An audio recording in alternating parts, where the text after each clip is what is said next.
Kevin, good evening to you, our time. I mean, it's been an incredible election to watch. Now, you're in Washington. One of the promises Trump made to the voters was that he would clean out the swamp, as he called it. But for many of us from wherever we are around the world, it just seems as if politics in America are becoming more toxic.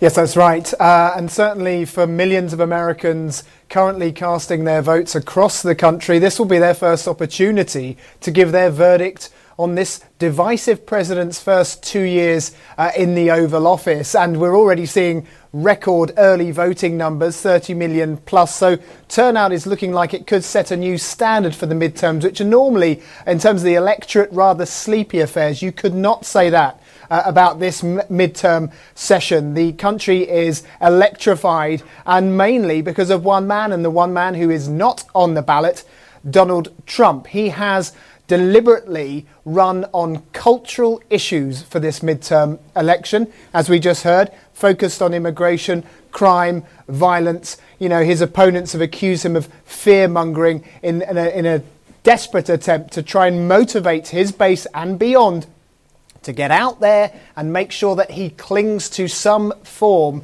of congressional power. Because right now, the credible forecasters and pollsters have it that the House is likely to go to the Democrats when all those votes are counted much later today, possibly into the early morning tomorrow, whereas the Republicans look likely to cling to their narrow majority in the Senate. And that's key for Donald Trump if he wants to get anything done in the next 2 years legislatively ahead of the 2020 presidential election. Well, I mean, who does a large turnout favor? Because typically what we would understand at this stage, this is typically the Republicans who come out in their numbers. Older white voters tend to respond to midterms. But if we're seeing millennials, if we're seeing the youth vote coming out, who is that going to favor, given that both sides are really quite charged, as you say?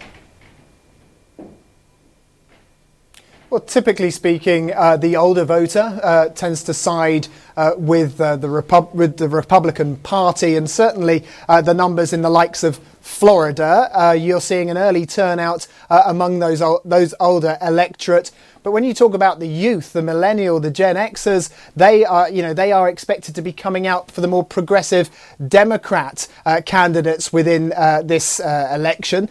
You've also got, of course, that all-important pink wave or female wave that's highly anticipated here. We've got a record number of female candidates running in this election, a record number of black and minority LGBTQ candidates also running across those 435 House seats and into that third of the Senate race as well. So in terms of the numbers, who's coming out for who? Well, that's what we're going to find out over the coming hours. But certainly the Democrats believe that in their blue wave, they think that this is going to be sending a huge signal to the Donald Trump White House and the Donald Trump administration.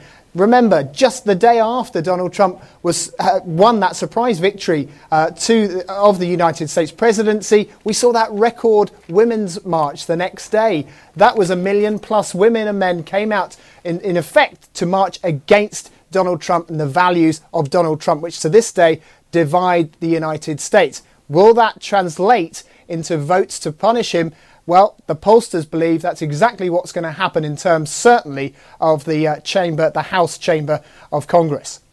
Right, so we'll have to leave it there with Kevin McAleese in Washington watching the U.S. election for us. Now, from stories abroad